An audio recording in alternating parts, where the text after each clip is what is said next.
So in this video, I will teach you how to delete Instagram account temporarily. So now go ahead and launch the Instagram application. On the bottom right corner is your profile icon.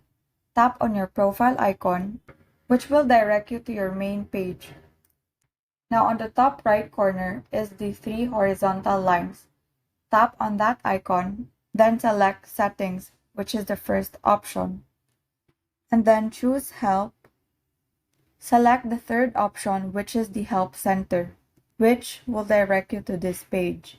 And now here, you will see again the three horizontal lines located on the top right corner.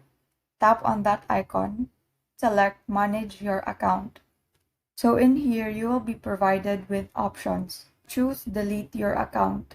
Under Delete Your Account, you will be provided with three options.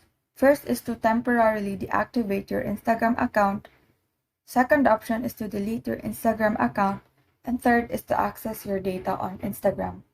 Select the first option. Tap the link provided, in which you will be directed again to your home feed.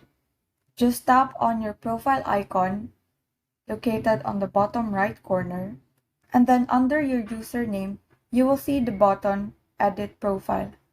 Tap that button, and then scroll down, and there you will find the text, Temporarily Deactivate My Account. Tap that text, and now select the reason as to why you are deactivating your account. So in here, I chose the option Something Else. And then after entering your password, you may now hit the Temporarily Deactivate Account button, to which this prompt will appear. Select Yes to deactivate your account. And that is how you delete Instagram account temporarily. Thank you and have a great day.